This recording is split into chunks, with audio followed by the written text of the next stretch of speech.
What is up, my friends? It is, God, what day is it actually? It's Tuesday night. It's the late night agenda. Genuinely forgot what day of the week it was. And you're all very welcome along. Quick glance down just to make sure the microphone isn't on mute.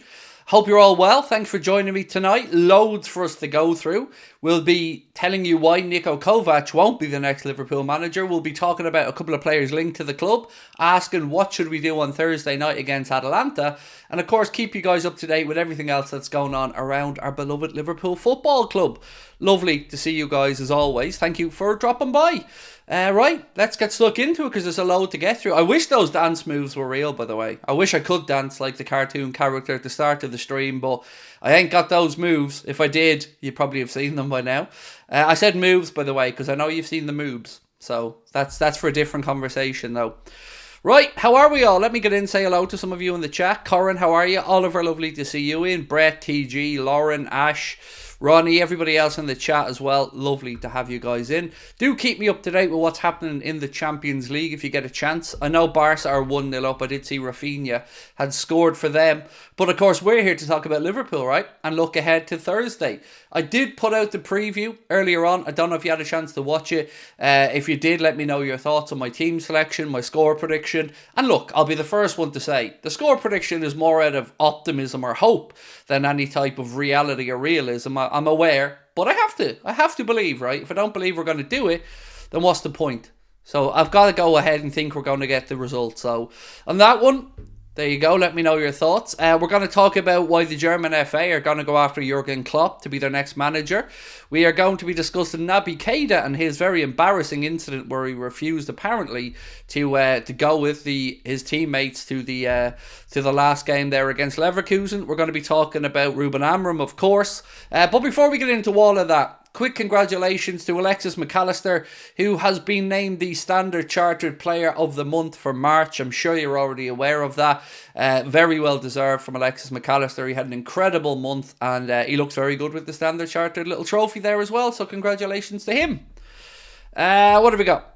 I would do Endo as a CDM personally, Mac and Elliott in central midfield, said K Zoid. I thought of that, and it's the sensible answer, mate, to be honest with you, but I thought I wanted to surprise Atalanta a little bit, get on the front foot, and that's why I went for McAllister, Szoboszlai and Elliott. I know we need a defensive midfielder, but we also don't need a defensive midfielder in this scenario. I just want us to be balls out, attack, push at them, pen them in, stay solid enough at the back where possible. And I've been looking into what exactly has gone wrong for us in recent times, and a lot of the time I find myself to be educated on these things by other fans. So that's why I often say to you, I look at the Athletic comment section, the Echo comment section, and anywhere else where Liverpool fans post their opinions, because it's always great to get insight from your fellow fans as to what they think is going wrong. And I have pulled a comment or two today that I'm going to read out to you a bit later on, because I think they're on the money. I wouldn't play Signo on Thursday. Signo.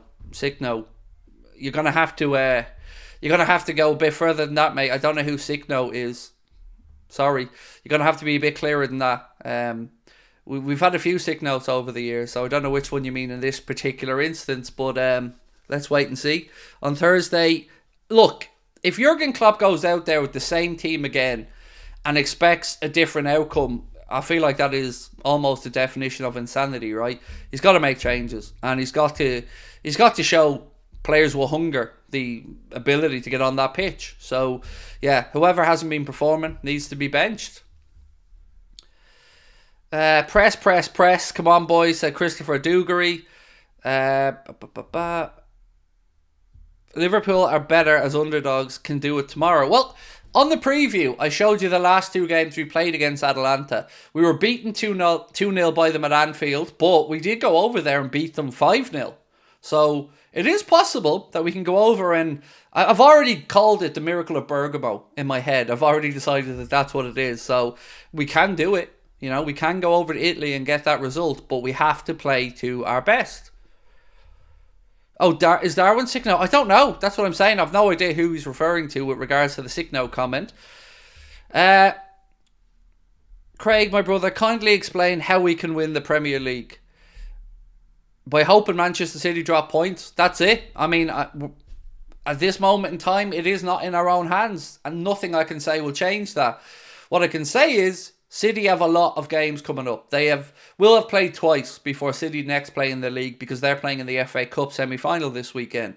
Also, they have the Real Madrid second leg to come up. So they are favourites, rightly so. The Opta supercomputer has them as 70% likely to go and win the league. But we can't give up.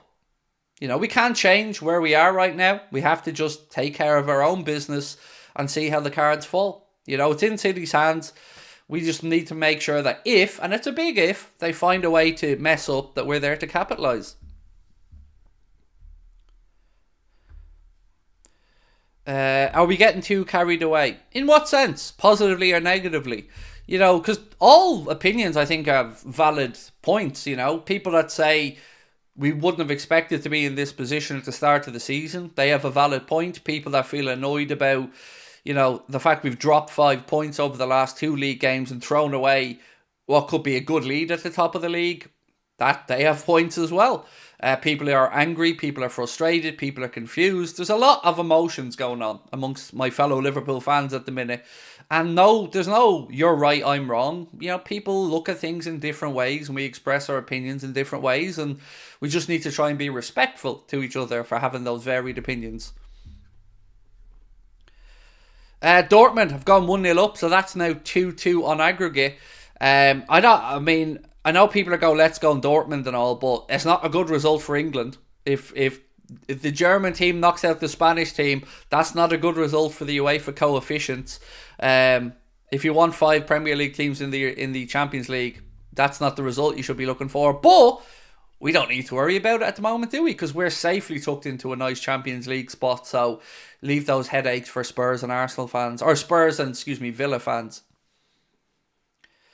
Sadly, we have a really annoying habit of conceding the first goal. Do it early on Thursday night and it's all over by half time. Yeah, probably.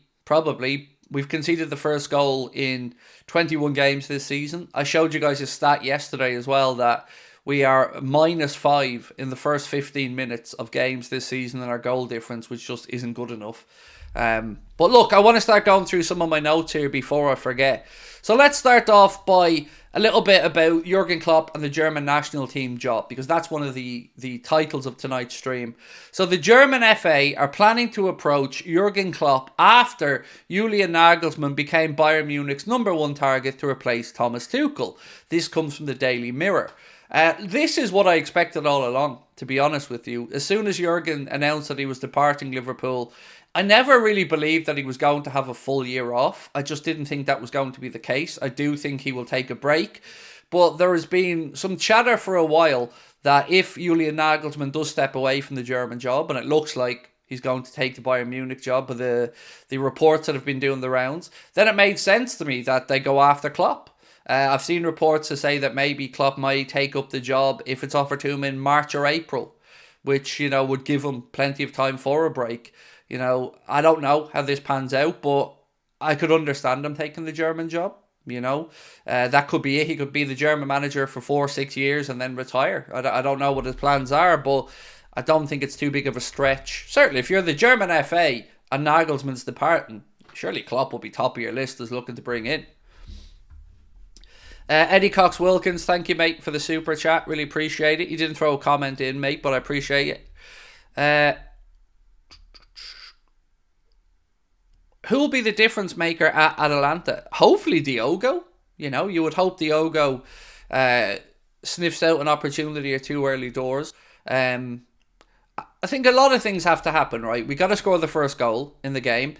I'm not so much of the mindset that if we concede 1, it's all over, because I think we could still do a 4-1. But I do think it's important that we score that first goal. And we try to get Atalanta worried. We try to get their fans a bit edgy, and we, try to get them, try to get into their heads and make them feel the pressure of the occasion. So, it's easy for me to sit here and say that, but the players and the manager have to go out there with a plan and do it. And the first thing I would say is we need to be more aggressive. We were far too passive in the home game. We need to get stuck into them early doors. There's a lot. Look, it's easy for me to sit here and say what has to happen, but it's a whole another thing getting that result on the pitch and getting the players to perform.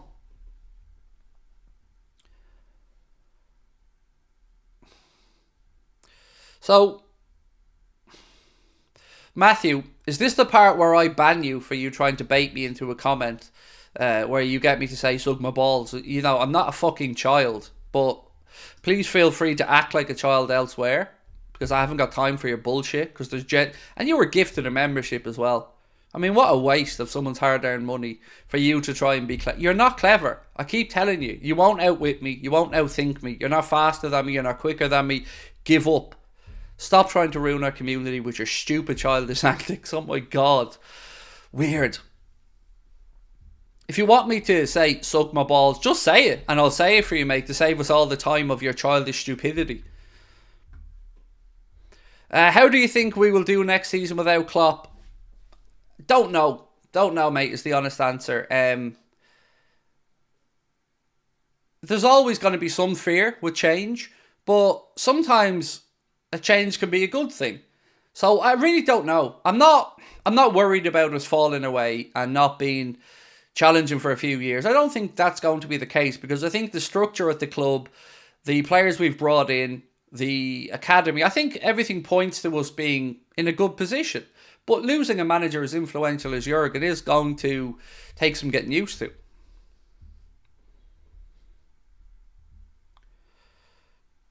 It's time for a change, said Darren Coles. You could be right, mate. You could be right. Now, of course, it's very difficult to say it's time to move Jurgen Klopp on, but he made that decision. So at this moment in time, it feels like it might well be time for a bit of a change. Yeah, maybe you're right, mate. Maybe you're right. It certainly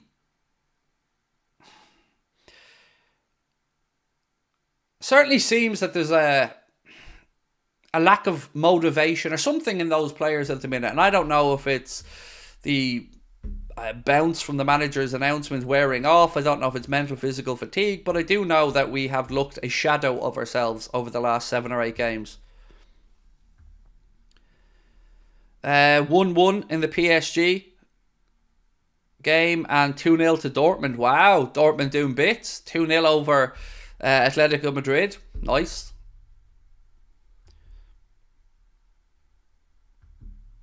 If we become serial trophy winners as soon as Klopp leaves, it would be hilarious.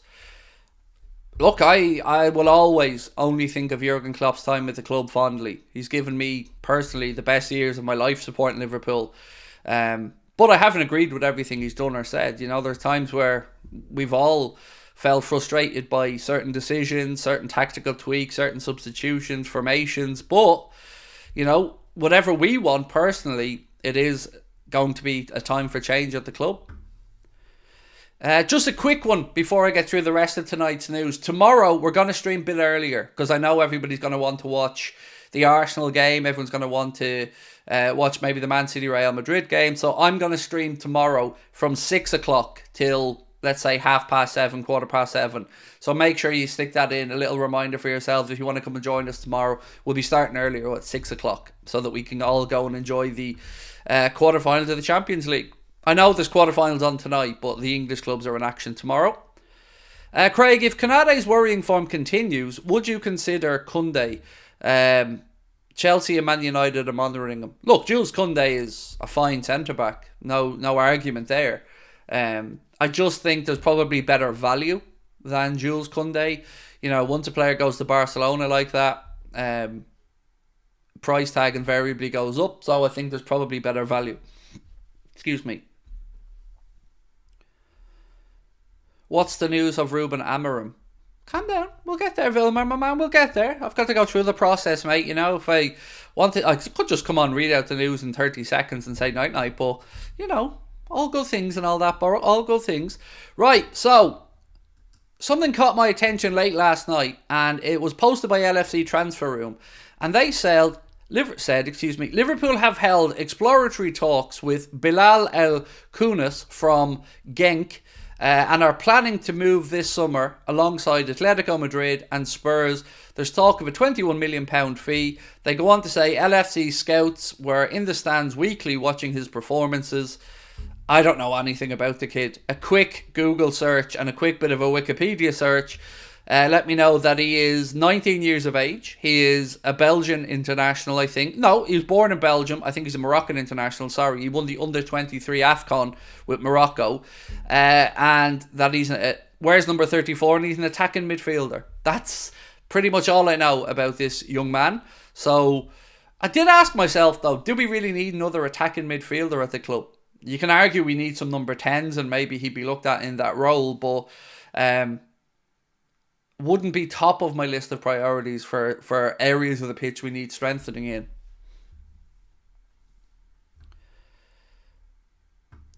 Would I start Trent against Atalanta? Yes, I would, Tobias. In an ideal world, you wouldn't have to start him that quickly. But I think with the injury to Conor Bradley, who, by the way, looks like will be out for 2 to 3 weeks, there was confirmation on that earlier on. It isn't as bad as was feared, but Conor Bradley will still be out of action for 2 to 3 weeks. So with that in mind, it's a straight choice then between Gomez or Trent. And whilst Trent isn't match fit yet, I think needs must on this occasion. And I think what Trent can potentially bring to the table offensively would make it worth the risk. So yes, for me, I would play Trent in this one. Did I watch UFC 300? I didn't, Harry, no. I didn't.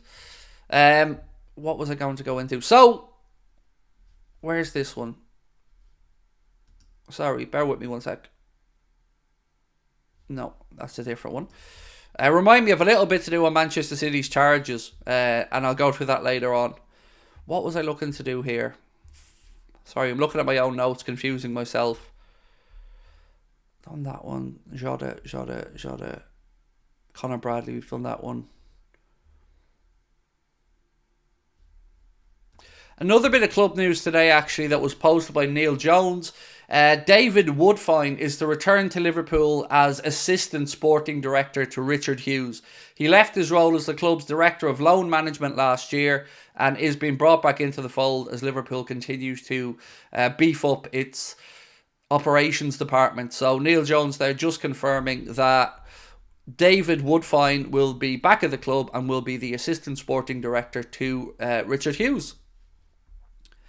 Where's this comment? Right, so remember I said to you guys earlier on that I often drop into the social media accounts and have a look at the Echo comment section, the Athletic comment section. There was one quote or one post that really caught my eye today. And one topic that we've been discussing over the past couple of weeks is the whole ticketing price and the whole Spirit of Shankly resistance again, and the Spy and Cop resistance against the increase. And I read this comment from a guy called Stephen, who I do not know, but I want to read it out to you and see what you guys think of it. Stephen wrote, I would have more sympathy for the fan groups if they were not so one-eyed. They are socialists when it comes to spending the club's money, subsidise travel and tickets for fans who have access to away tickets, but are very capitalist when it comes to what they see as their own birthright. For example, at many clubs, the distribution of away tickets and final tickets is effectively controlled by fans who have the right via how many previous away games they have earned, when clubs or other fans have suggested a fairer distribution via open ballots. Utter fury is unleashed, similar to the reasons for inherited wealth. However, we all know that the fans with the earned tickets trade them regularly and give or sell them to friends or family or the black market. European tickets for away games are often bought but sold, not even attended at all, as they guarantee further tickets for the sexier ties down the line. When clubs have tried to address this by only distributing the tickets on the day of matches in the foreign city with ID, the fan groups objected at every turn, looking at their mates rather than ensuring fairness. Fan groups can be a force for good, but also, unfortunately, a force for maintaining the status quo and established special tier of fans, similar to the capitalism of clubs, which they often complain about when it suits. And I have to say, I think he made a lot of good points in there. Fan groups absolutely do some good, but I think we also have to admit that there is very much a case of I'm all right, Jack, sod the rest of you. Or, as I've said the other night, to quote Animal Farm, all animals are equal, but some animals are more equal than others. I've definitely found this to be the case, as my time as a football fan, is that there are tiers of fandom where some people think, whether it be because of a birthright or whatever, that they have a divine right to everything. So I thought that gentleman, Stephen, made some really good points in what he wrote there.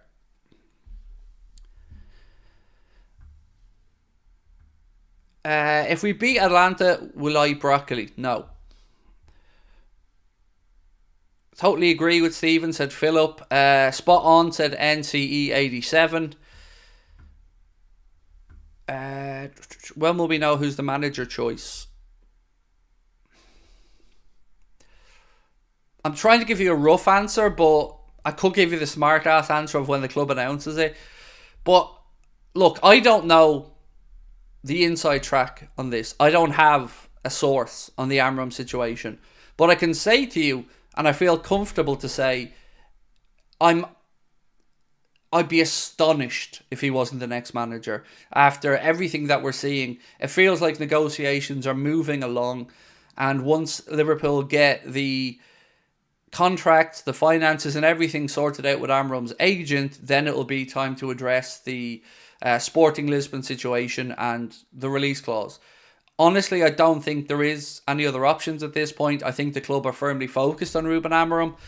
So much so that I did say earlier on, we'd seen lots of reports around Niko Kovac being linked to the job. Well, he himself has addressed this speculation and saying there's always a lot written about it, but there's nothing to it. So he himself has denied the links to the Liverpool job. So I don't know where the Mail got that story from the other day when they ran with it. I'm not saying they weren't given that information by somebody, but Niko Kovac himself has said not true. So, as I said all along, it is going to be Amorim at this point. That's how I feel about it anyway. Now, I gotta say, I don't have inside sources. My own feeling is I'd be astonished if it wasn't. 100% correct, said Rob, with regards to Stephen's post. There's another one, definitely spot on, said Peter. 4 up front from the start on Thursday. I don't know what way to look at it from that perspective about 4 up top. I mean, do you go 4-2-3-1? Maybe. I would just say I would like our defence to be from attack, if you get me. I would like us to be at it from minute 1, press the hell out of them in their end of the pitch, and try to force the issue. Yes, we will in some way leave gaps behind to exploit, and that's the comment that I wanted to actually post in. I read a really good technical breakdown from somebody on The Athletic that I wanted to, I thought I had posted it in, so bear with me. I thought I'd added this into my notes already. Give me 2 secs. Is it this one? Yeah, cool. I'm going to read this out to you now, because this post, I think, is a great assessment of why we're conceding and why we're so open at the minute. This is from a guy in the Athletic comment section. His name is Paul S. Again, don't know Paul, but he said, is the fact that Salah is no longer tracking back but stays in an attacking position part of the problem? He said, I noticed that he had been encouraged to remain high in some matches, but against Brighton, the 3v2 situation on our right was just as evident as the space that was left against Palace. At the moment, there seems to be a disruption between the front 3 and the midfield 3 when defending, hence easy to play through and causing the right-sided centre-back to come across and cover, thus creating a gap between the 2 central defenders. Furthermore, teams are realising that the tight man-for-man marking is a good way to shut down Liverpool's transitional play, making the game a more old-fashioned contest where the team that wins the most individual battles has a good chance to win the game. I think, again, some good points in there. We do know that the space is being vacated, usually in the right-back position, and teams are looking to exploit that. We've spoken many times about Ibrahim Konate coming across to cover, and again, that gap between himself and Virgil van Dijk, which was exposed actually for the Crystal Palace goal. If you look at it, Konate, I think if my memory's right, was dragged across to the right side to try and cover there, and then there was nobody. Virg had 2 men behind him, but there was nobody able to pick up Eze, and he slotted the ball home. I think that guy has really good points in what he said there. And again, nobody's trying to say that Salah isn't working, as Salah's not trying to track back. As the guy said in the post there, some of this has been under instruction, whether that's because Mo is fatigued or, whatever reason he's not able to. Because Mo has always been a hard worker. Mo has always been somebody who has gotten back and defended. And I'm not trying to say here that Mo is the problem for it, but I do think part of the situation that we're seeing comes from the space being vacated there, and in transition, when we turn it over, we just don't have the bodies back. I said this to you the other day, Costas was caught upfield at one point as well when we were in possession, and when we turn it over cheaply in the middle of the park, we're vulnerable.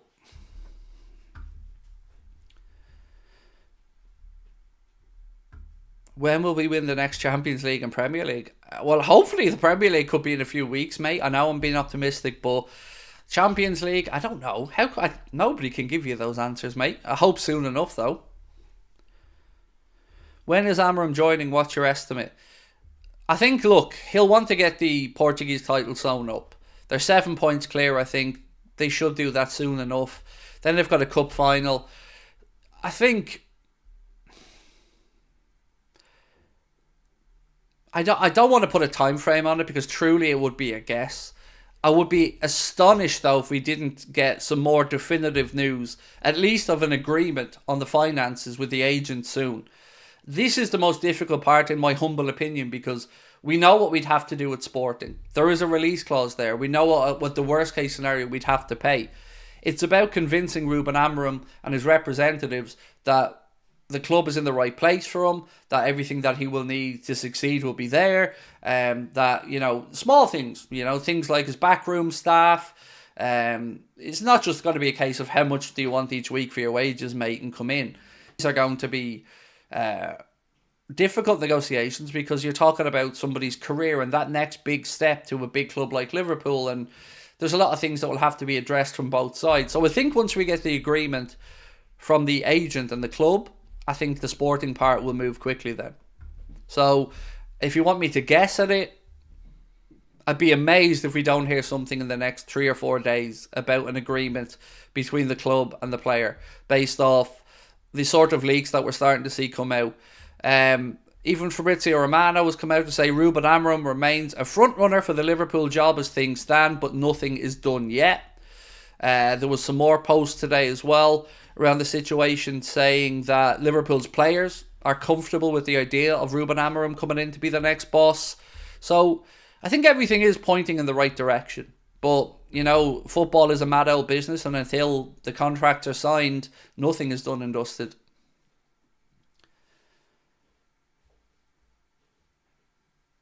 How do you become worthy of becoming a mod? It's just a case of being around for a while. So it's, some people don't like to moderate because they like to just come in, enjoy the streams, and not have to be worried about keeping an eye on the chat. It's just a case of people are available and inmate a lot of the time, and we get to know them. Because we have had instances where mods have gone a little bit rogue and start just randomly timing people out for no reason, and nobody wants that to happen. Why didn't we go for Xavi, the Barcelona coach? I think Barcelona still haven't given up hope of trying to convince Xavi Hernandez to stay on as their coach. But yeah, other than that, I don't know the reason, mate. I have no idea if Xavi was on the list that Liverpool initially had. I'd be just guessing at these things. I don't have the inside track on the managerial search. I'm just the same as everybody else here, just trying to read what I can and form a somewhat educated opinion. Man City charges, Mark said. Man City charges. Right. I do have a little bit on the Manchester City charges because there was a very good article that was written about this, and it's actually, ironically, on the Mail. The Mail have said, the first alleged breach which Manchester City faced the most charges from, claims from every season from 2009, 2010, all the way up to 2017, 2018. The accusation is that the Manchester side failed to follow the rules that states that member clubs must provide accurate financial information to the league. This allows the FFP a true and fair view of a club's revenue, which includes sponsorship deals and their operating costs, which involve player salaries. Every club in the Premier League signs up to a code of compliance, which essentially translates the clubs agreeing to behave themselves and provide the league with accurate and up-to-date accounts that are expected to be audited every year. Over the past few years, City have been accused of inflating the value of their sponsorships, which are connected to their owners. Another charge which City face accuses City of not being truthful in the reporting of their compensating they handed out to leaving managers over the course of multiple seasons. Basically saying that there was this undisclosed payments to managers. You may remember hearing something about Mancini when he was at Manchester City, that there was accusations that some of his wages were being paid via a different business or a different account. They also face accusations of reducing the cost of player and coach salaries by introducing a third party who paid a portion of their wages. All of City's 115 charges were first reported by German outlet Der Spiegel. So it does seem like the appetite is there from the football public to get a resolution here. What that resolution can entail, I guess, depends on how many of these charges they're found guilty of. It can range from fines, relegation, expulsion, point deductions. And the truth is, I don't think anybody knows what the outcome is going to be if found guilty, because it's uncharted territory. We all are emotionally involved in this, right? Particularly Liverpool fans, because we finished second to City on a lot of occasions, and if that was because of financial doping or because they were cooking the books, obviously you're going to be angry, right? And you're going to demand some type of retribution from the Premier League. So I just want an end to it at this point. Whatever the outcome is going to be, and I certainly have my own hopes and beliefs of what I think it should be, but either way, it's taken the piss now that we're looking at seasons going all the way back to 2009. Think about that. Since 2009 right to now, everything has potentially been a little bit dodgy. The numbers have been massaged. The reporting has been false with regard to their finances. These are the accusations. So from 2009, that's 15 years. 15 years. It's ridiculous.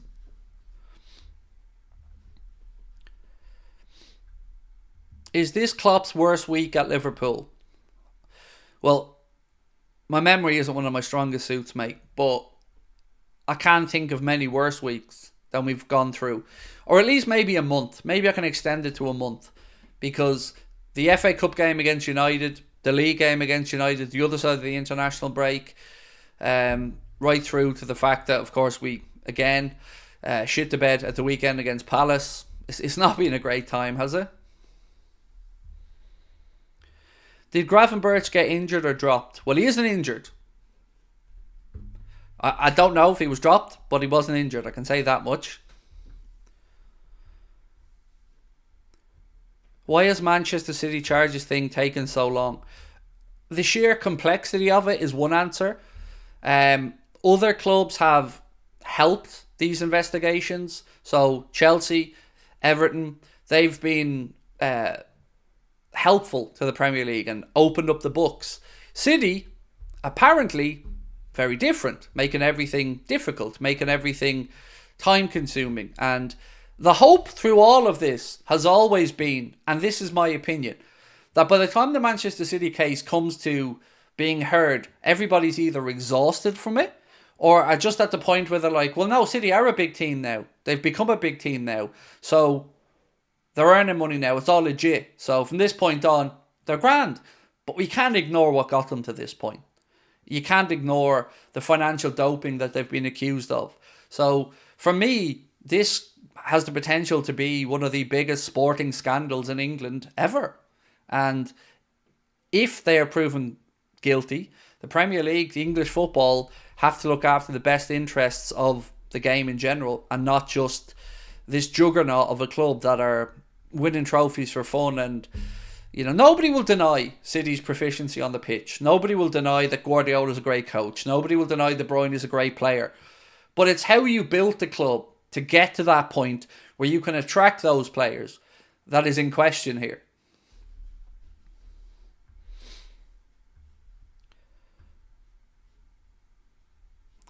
Our defence have been abysmal recently. So then, Yusko said last year we lost 6 home games in a row.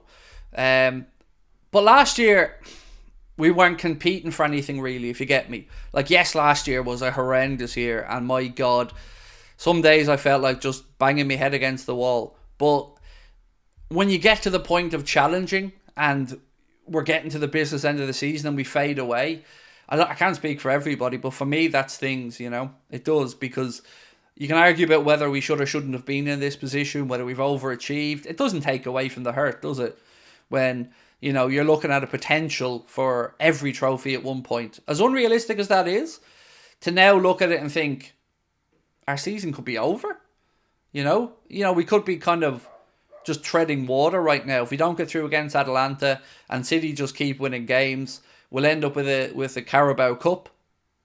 And like I said before, that's going to feel like an anticlimax, because I know the year we won the domestic double and lost the Champions League final and finished second in the league, I can't lie, that felt like an anticlimax to me, because you want one of the big ones. And I said at the start of the campaign, I'm going to say it now, if we don't finish the season with a league title or a Europa League, it's going to feel like an anticlimax.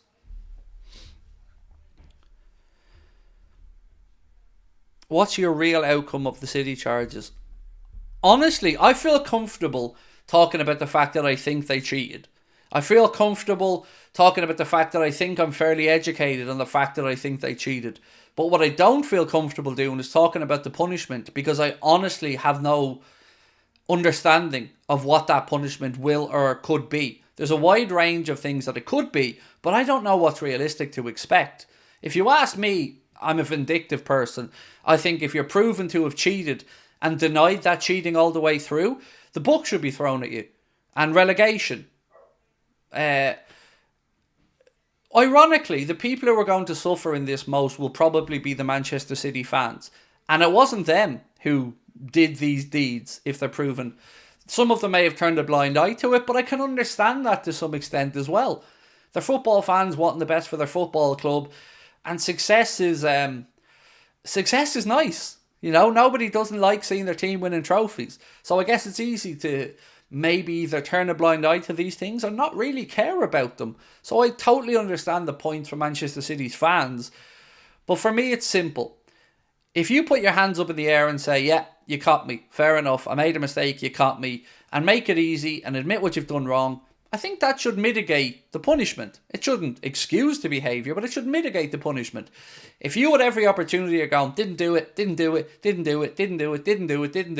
making it difficult to investigate, and then you're still found guilty, you deserve nobody to go easy on you. You deserve the harshest possible punishment, because you spat in the face of every other club, every other set of fans, every other sporting director, CEO, player on the pitch. You absolutely looked after yourself and stuck 2 fingers up to the rest of English football.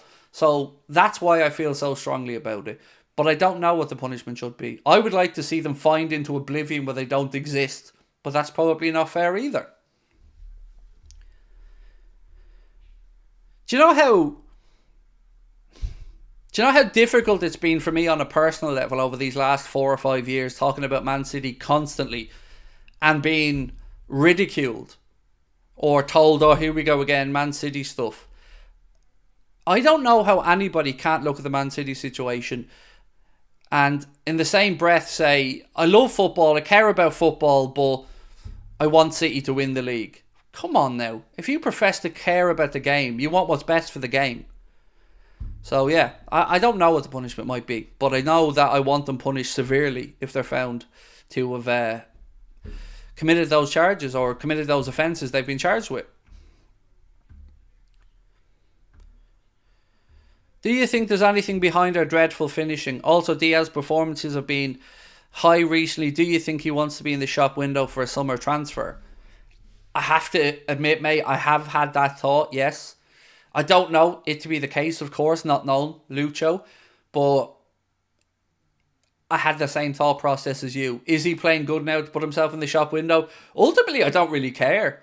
As long as he's playing good, whatever the outcome or the reason for that is, I guess the team still benefits from it. So, You know, as long as he keeps up those better performances, I don't really care what the reason is. With regards to our finishing, I would imagine some of it has to be down to confidence, but you know, we went through some of the numbers yesterday, and my God, there was a serious amount of missed chances, particularly from Darwin. You know, what was it? Something like, I have the numbers here actually, bear with me. Yeah, here we go. Which one was it? Was it this one? Yeah, so we ran through these numbers yesterday, but just in case you weren't with us, Under Pressure podcast, full credit to them for these stats. They showed that Mohamed Salah has had 15 big chances this season that he scored and 15 that he hasn't scored. And 1 and 2 sounds absolutely fine. No issues with those numbers from Mo. Gakpo has had 4 big chances that he scored, 9 that he's missed. Jota, 7 that he scored, 7 big chances that he's missed. Same as Mo, kind of 1 and 2. Diaz, 6 big chances that he scored, 10 that he's missed. But these ones is... this one is embarrassing. Darwin Nunez has had 7 big chances that he'd scored with this season and 32 that he hasn't. Every other one of those numbers you can look at and think, okay, fair enough, one way or the other.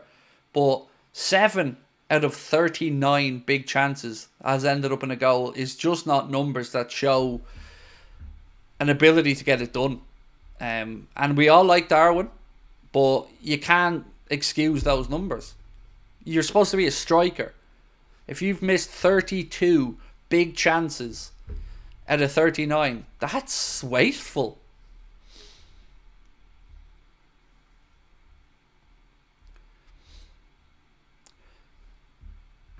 Salah is doing the same by not tackling so he doesn't get injured.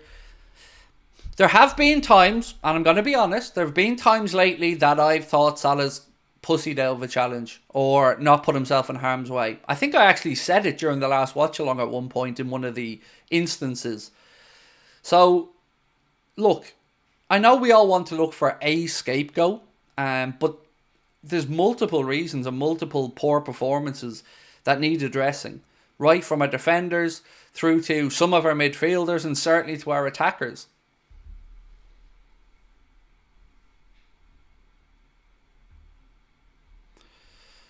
I see there's something going on in the chat. I just don't know what's going on. So, I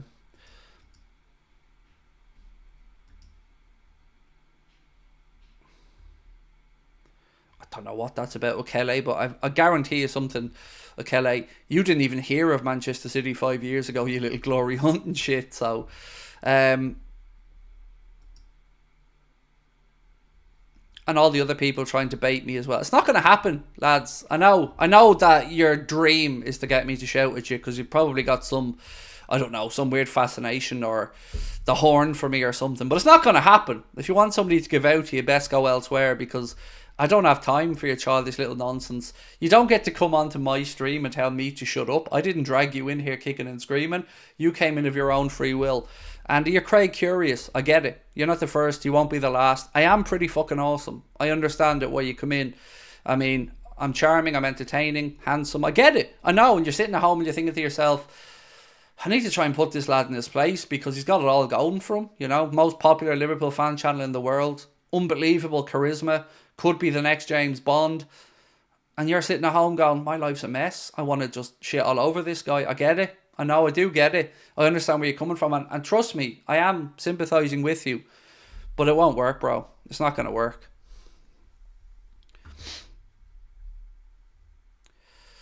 There was something about toes in the chat that I was trying to catch up on. What happened there? Sorry, lads. I'm sure the mods have taken care of it, so I'll just carry on anyway. Craig, I appreciate you for speaking out on Man City. Don't let anyone tell you otherwise. I won't let them tell me otherwise, mate, because I know I'm doing it for the good of the sport. I'm not doing it because I'm sad that Liverpool finished second. I've said this all along. If Arsenal won the league this year, I wouldn't care less. You know, from the point, I'd be sad that we finished second, but I'd be congratulating Arsenal on a job well done, and I'd have no problem with that. I'm not a sore loser. This isn't about losing to Manchester City. It's about how they got to where they are. You forgot modest. Now, to be fair, if you couldn't understand I was being sarcastic there when I was talking about myself a moment ago, I think that's probably gone over your head there a little bit, but I was not being serious. I don't think I am all of those things.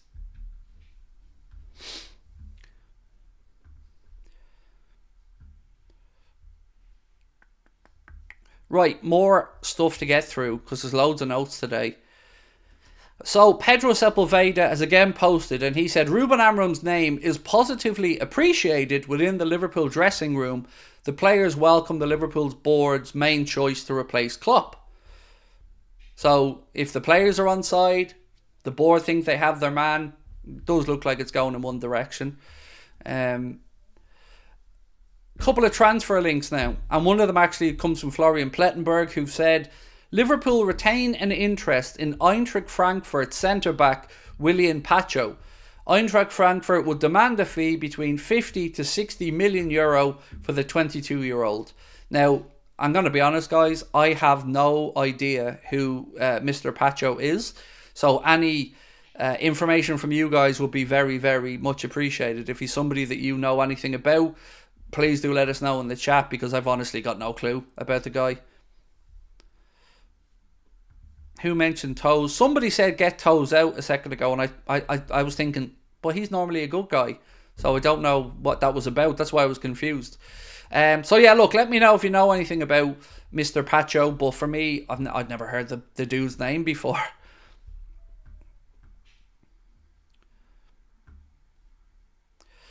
Daniel Craig Houlden, licensed to speak his mind. Yeah, can you imagine me coming out of the water with my Speedos on, man boobs dripping, soggy water coming out from underneath, little fart as I walk up along the beach. It's kind of different vibe to the whole Daniel Craig thing. Added the Toes thing in WhatsApp, thank you. Cool. Appreciate it. I knew Toes was a good guy, so I knew it was nothing. He wouldn't be going in on anybody for no reason. So yeah, understand that, Mark. Thank you.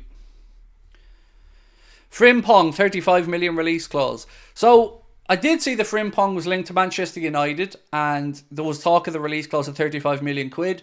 But I got to be honest and say this much: we don't need Frimpong. We don't need that position sorted, in my opinion. You could argue on the left side perhaps, but we have Trent and Connor Bradley. I don't think we need to go out there and bring in Frimpong.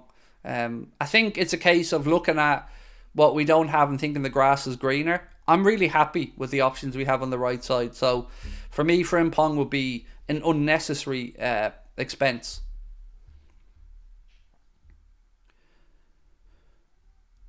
Craig, why are Chelsea looking for coop miners? No idea.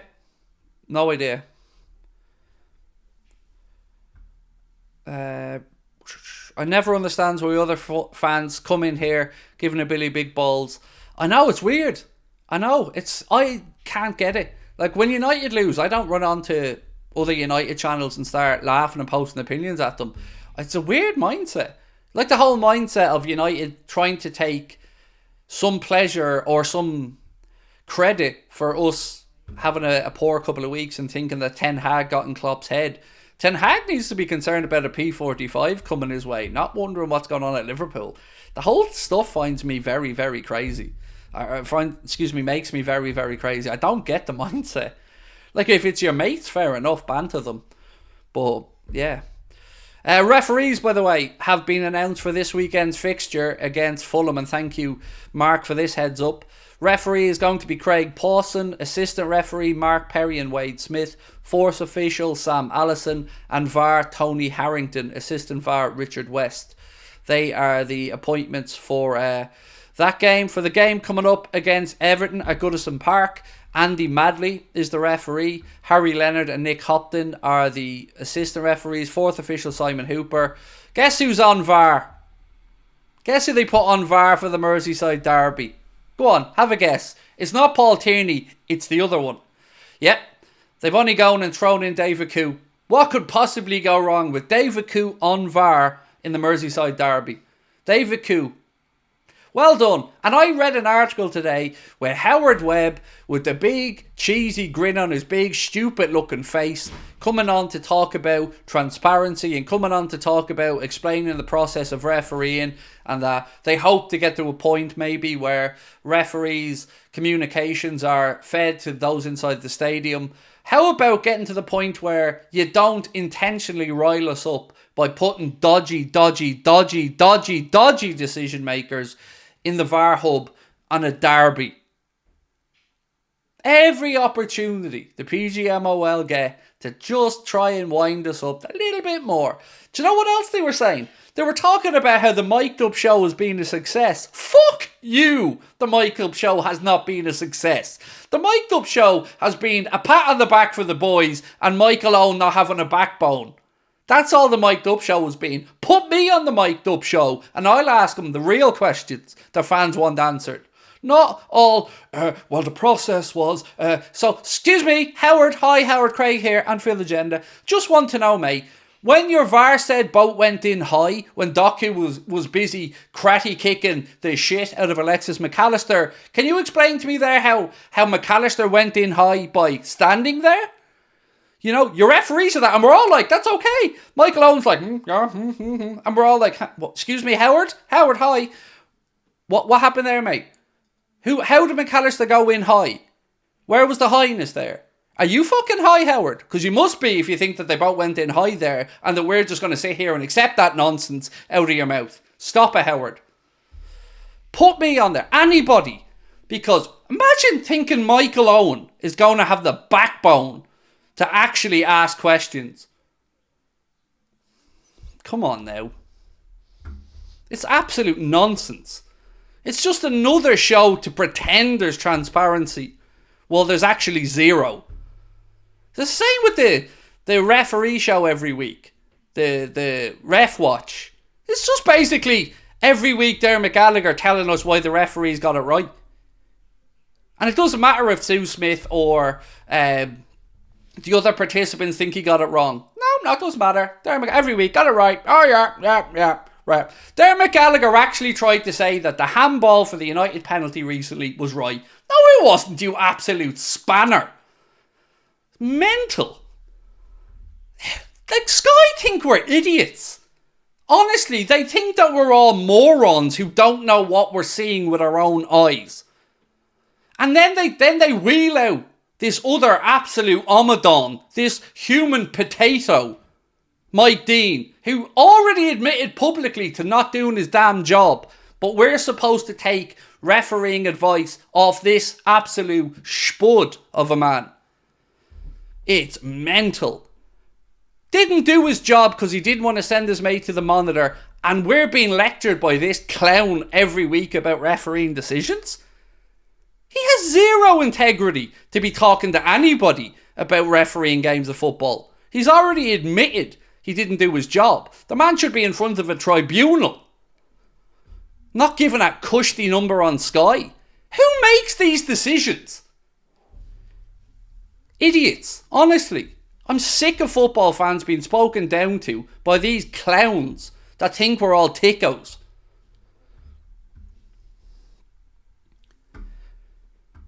DKH96 said refs have too much spotlight in today's game. They thrive in it. Exactly. They should be in the background. We shouldn't even know these lads' names. But yes, all the VAR has done has catapult these specimens into the public eye and given these little dictators too much power over the outcome of football.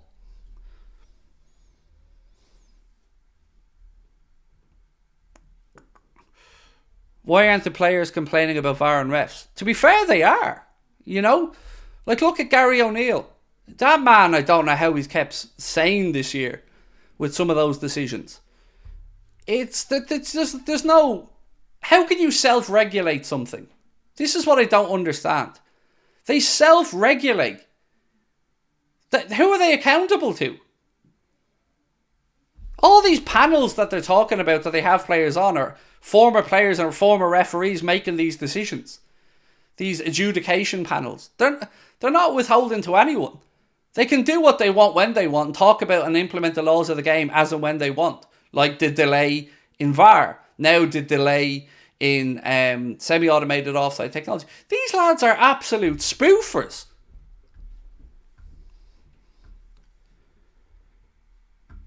If the players complain about VAR, they'll more than likely get fined. Exactly.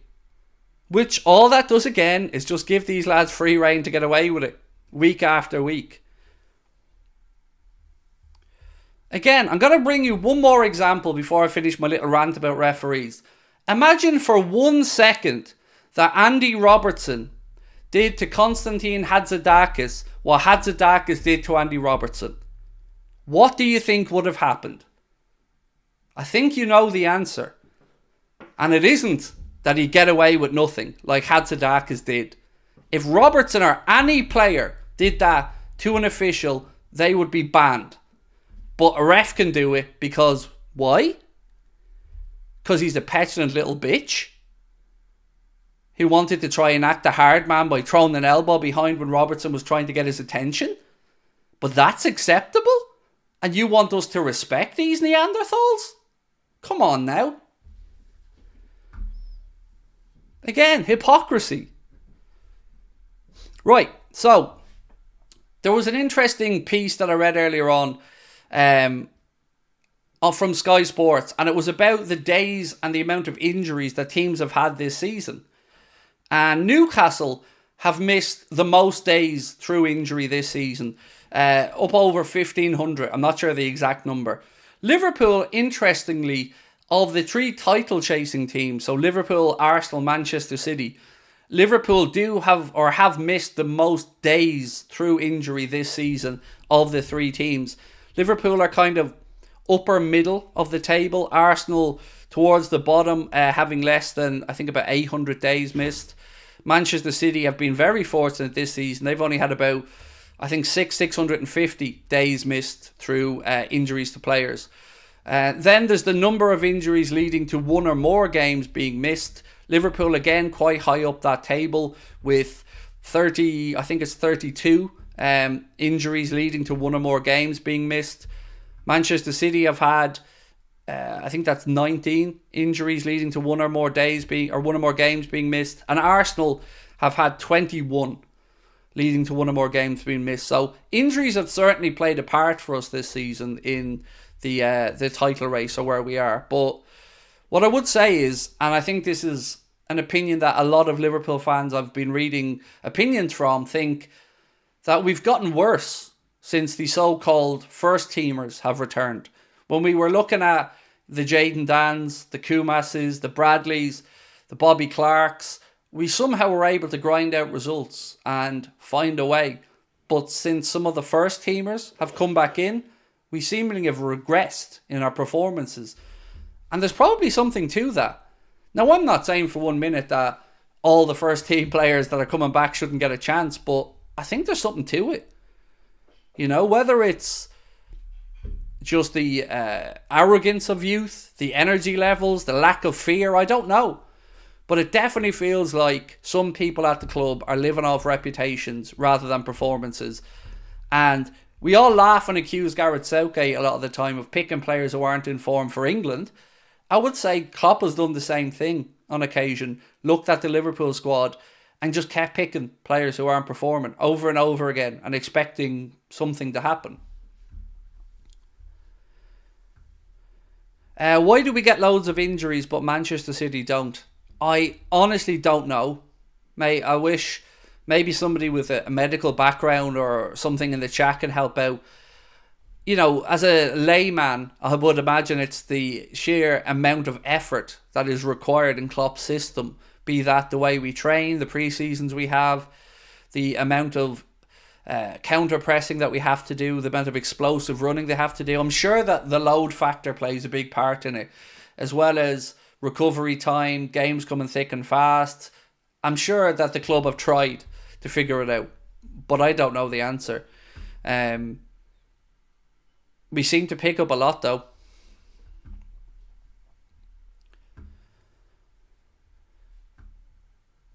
The experienced ones have been rusty. Look at Robbo, took some time to come back, but last game, brilliant. True. But we don't have time now, Barry. That's the point I was making. Like, we're at the business end of the season now. We don't have time to let players play themselves back into fitness if the performances aren't there. And I think it's one of the factors maybe that's led to the little wobble we've had recently.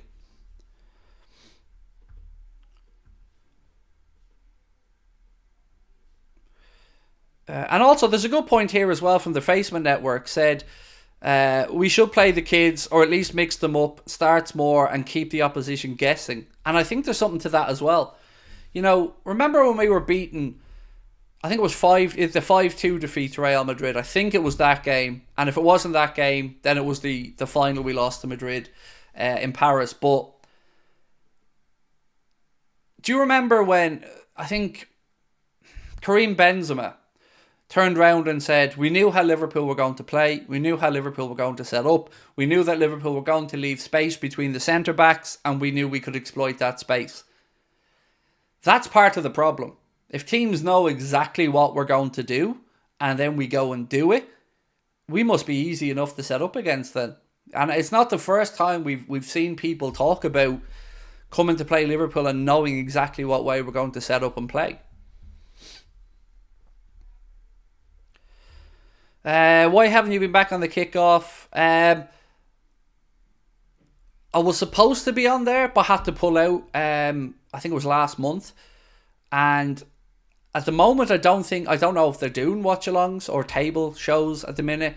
But there's no fallout or anything. Still, nothing but respect for Brian and the lads. So, yeah, there's no big reason for it. Yeah, I don't know what else to say.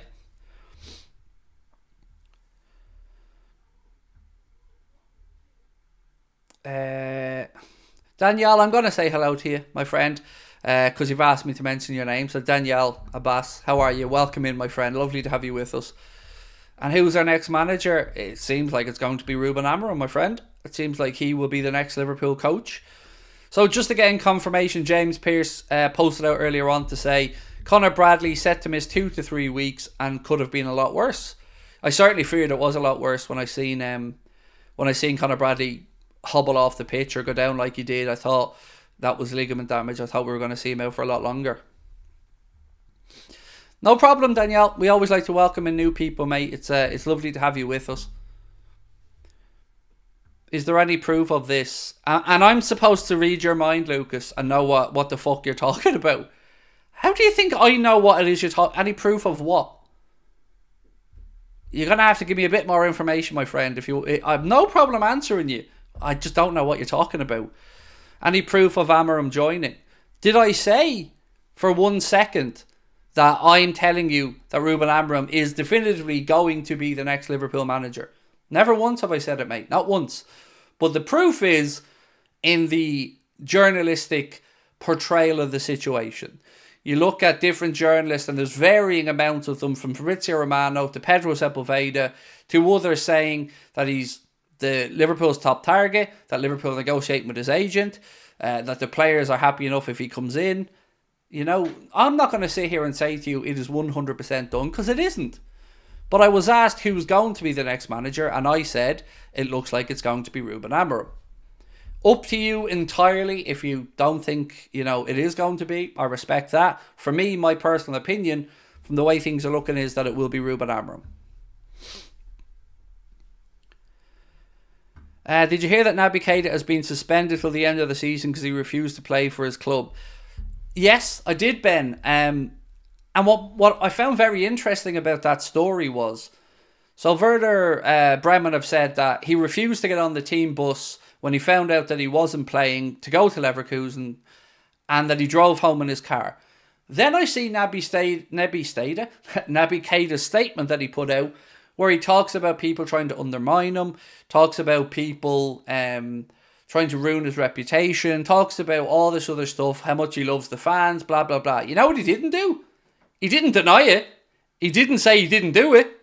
He put out this statement that had a whole load of nothing in it and never once said, I did not do what I was accused of. Weird. So yeah, he has been suspended, you're right.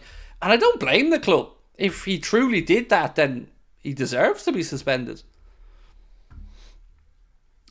Didn't he do something similar against United? So my recollection, Goomy, of that incident was that in the week building up to that Manchester United game, his representatives were making these noises that Naby Keita wants to be considered for this game. Naby Keita wants to feel like he is an important part of Liverpool moving on.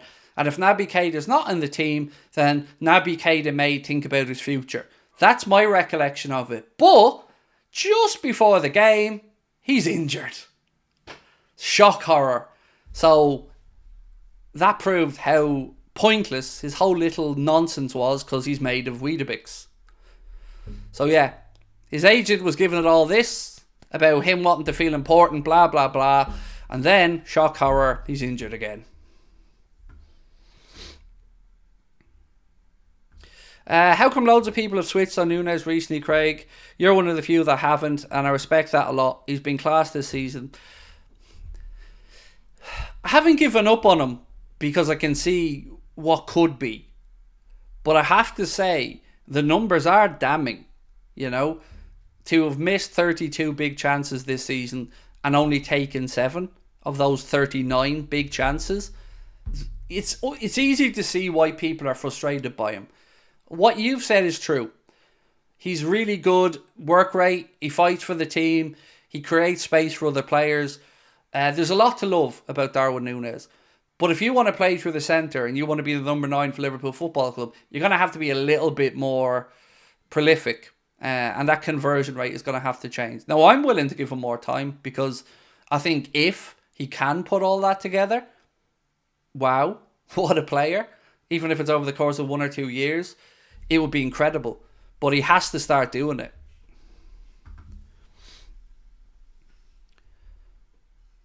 Speaking of Keita, who would you say is the biggest flop under Klopp? Him. 100% him. I know people could say Karius or others, but if you look at how hard we battled to get Naby Keita, how creative Michael Edwards was in the deal that was put to bring him in from Leipzig, and what we all thought when he was coming in. Remember, Steven Gerrard personally gave him the jersey with the number 8, and then he just did not live up to that billing one bit.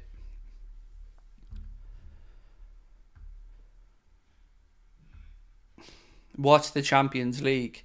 No, I'm gonna chat to my community though. But you know, I've made you invisible there, so you can go and watch the Champions League. But you know, leave me chat to my own community here and talk about the club that we love and the sport that we love. Weird again, coming in trying to tell me what to do on my own channel. I'm very happy to be here chatting with people.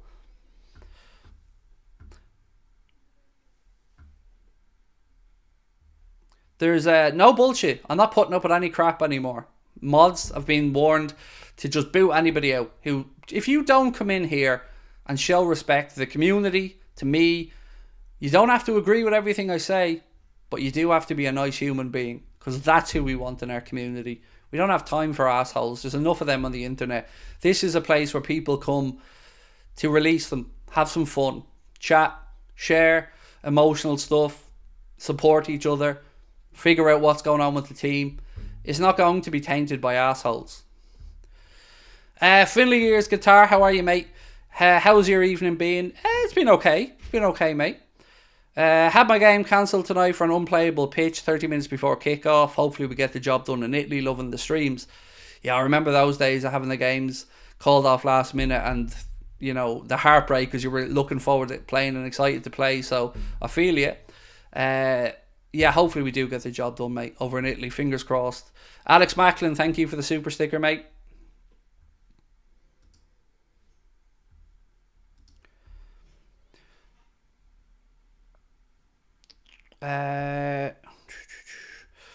Why do people bother wasting time to come in here? I don't know, Ryan. It's just a weird mindset. I don't understand why anybody sets out in their day to go on the internet just to be negative.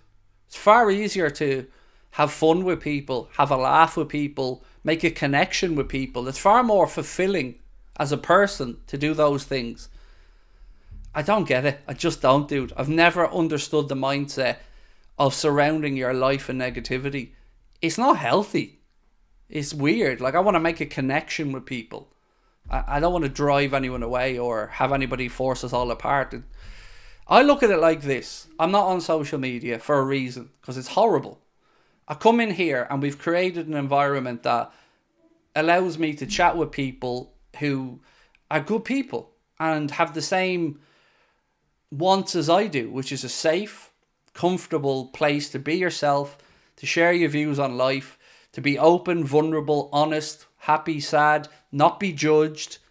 And I think that's what's special about our community is I see it every day. I see comments in the chat, people who've had a bad day or a bad life experience, and I see others in the chat get behind those people and tell them that they're doing well. We had somebody, and I'm not going to say any names because I don't want to throw anybody under a bus, but we had somebody in our Discord group celebrate 6 months sobriety recently, and it was beautiful to see people congratulating that person on that sobriety. Same in here. Somebody's birthday, chat fills up a happy birthday wishes. Somebody has a bad day, chat fills up at love hearts. That to me is unquantifiable because it nourishes my soul and makes me feel like there is hope in a really dark time right now, where you turn on the news, bombarded with negativity. Go on social media, bombarded. Life can be fun as well, and that's what I want to do when I come on here, is have fun with people who feel similarly. How's your wife's job going? Tough day for today, mate. Tough day for today. There was one particular part of the training that, because of her tennis elbow, she struggled a little bit with, but she's a fighter and she's going to keep trying to go through it. And yeah, tough day though.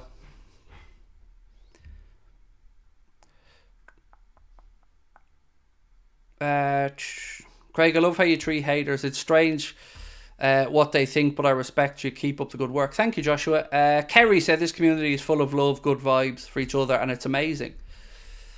Yeah, it's the thing I'm most proud of the whole channel success. It's not the subscriber numbers, it's the people, it's the community, it's the vibe. I love it, honestly. The amount of times I've come on here and I've been in a foul humour when I've started, but by the end of it I'm feeling far more positive about life. We need to stop rewarding bad performances and use players who actually give a damn. I agree. Now look, I'm not saying that players don't give a damn, but I agree with you on the we need to stop rewarding poor performances.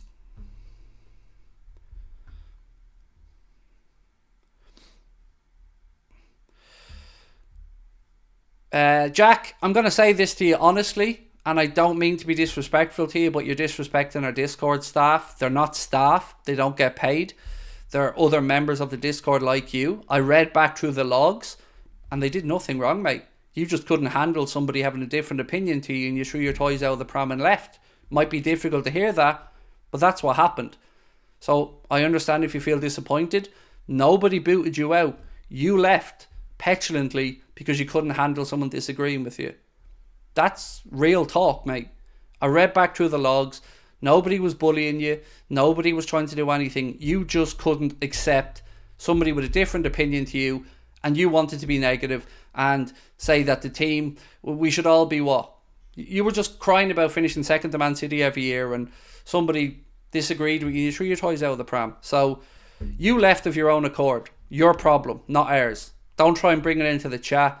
Nobody booted you out. You ran away like a petulant child. End the conversation. I'm sick of this shit. I'm sick of this. People feeling entitled, or you don't have entitlements to everybody agreeing with everything you say. You don't have entitlement not to be challenged on stuff if people disagree with you. But how you handle it is the mark of you as a human being. And your reaction was to throw your toys out of the pram and run away. Sorry, mate, but they did nothing wrong.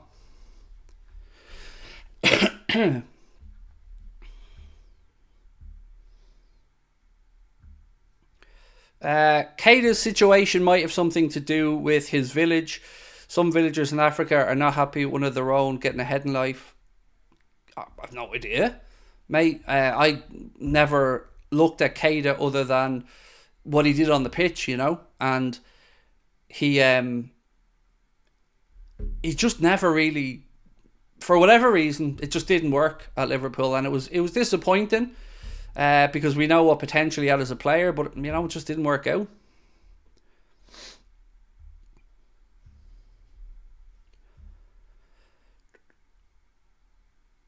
That means a lot, Craig. My mum passed away yesterday, and you've really taken my mind off it, dude. I'm incredibly sorry. I mean, Jesus, sorry, man. That's horrible. So yeah, our thoughts are with you, and wow, mate, I'm really sorry that that happened with your mum.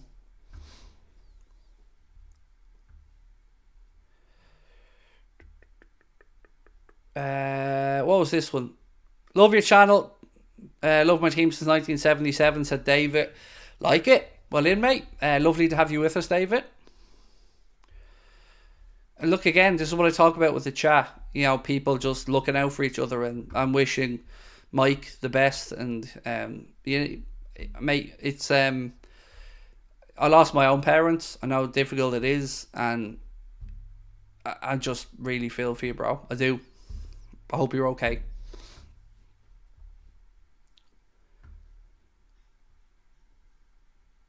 Do you think Xavi would be a good choice? I could. I don't think he'd be the most ridiculous choice in the world, but I just don't think it's the right time for Xavi to come to Liverpool after Klopp. I don't feel like he's there yet.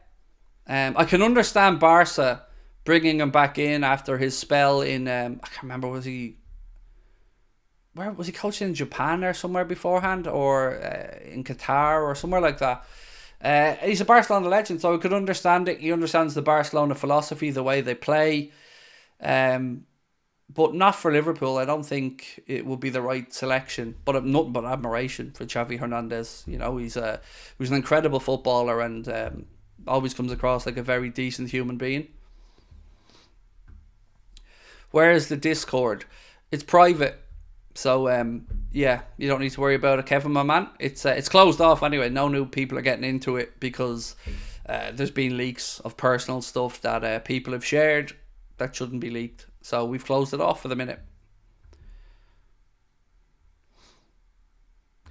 What do you think will happen with Kelleher this summer?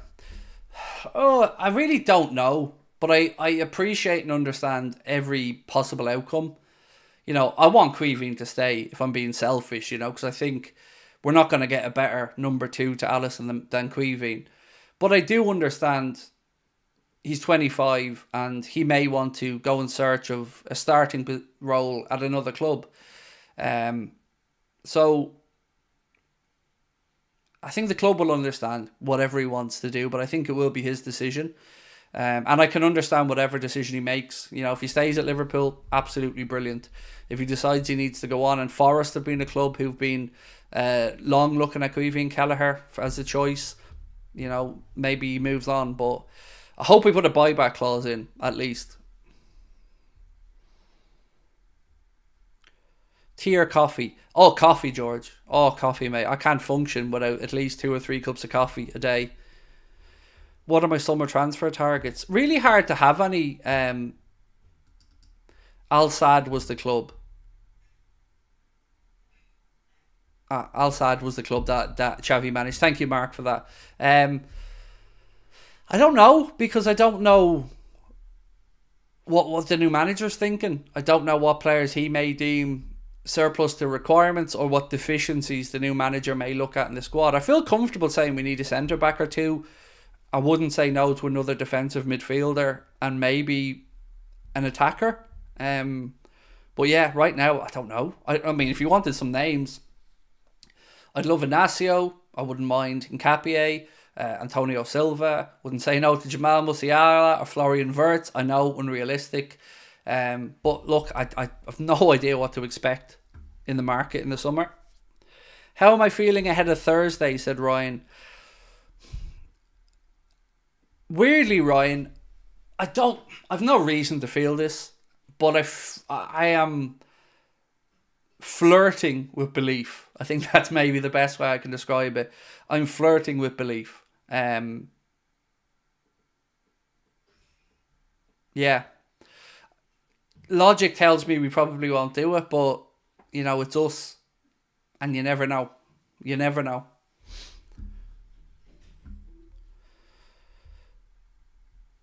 What do I think of Marquinhos, PSG? I think he's a good, solid centre back.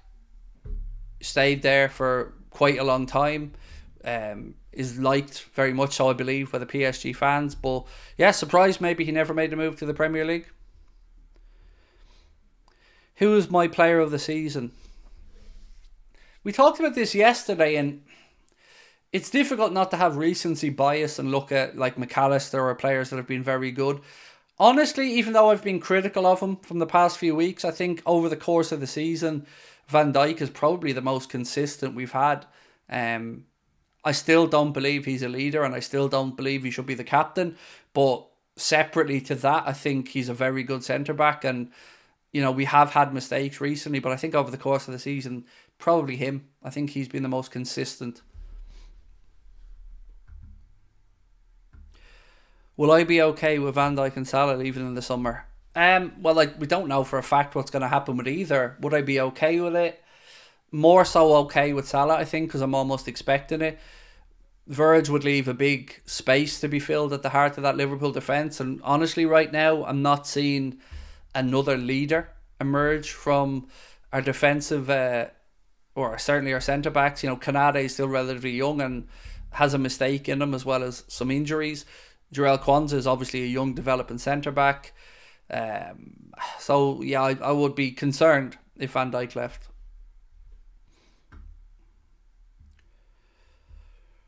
Would I take Kvaratskhelia? No, for a couple of reasons. One, we look like we're moving away from a system that plays with wingers.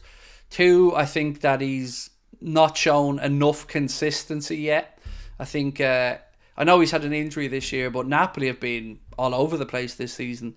And I think the price tag would just be, there'd be no value in it for what you'd have to pay for Kvaratskhelia. So, no, I would pass up.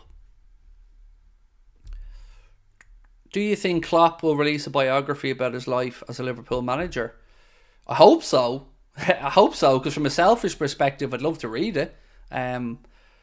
But truthfully, I don't know. I hope so, though. I think we'd all enjoy it. Wow. 4-1 PSG. That is some turnaround. Barry said, "Hi Craig. A few of us have been saying Mo was centre forward, Lucho on the right. Lucho only played right wing 3 times, 3 wins. Last was a 4-0 away win against Bournemouth. Mo, 38 goals and 43 starts as a centre forward. Lucho offers press and tracking back." So, I don't know if you've had a chance, Barry, to look at the prediction that I put out this week, the preview. I dropped Mo, but I did move Diaz over to the right-hand side and Gakpo onto the left with Jota in the middle. So, I'm not against what you've said. I've long believed that Salah could do a job through the centre, and I think as well, surprising opposition teams for the remainder of the campaign might do us some good, especially in the Europa League. You know, the last thing we want to do was go over there and have Gasperini side know exactly how we're going to set up. Did you watch Istanbul live? I was there, mate. I was there and in Athens. And did I stop watching? No, but I won't lie and say that I believed we were going to turn it around at halftime. I think Jamie Carragher or somebody said that they were thinking what's the heaviest ever defeat in a European Cup final, and I was probably of the same mindset. My brain was probably thinking, what could this end up at? You know, I did not see a comeback coming. I didn't.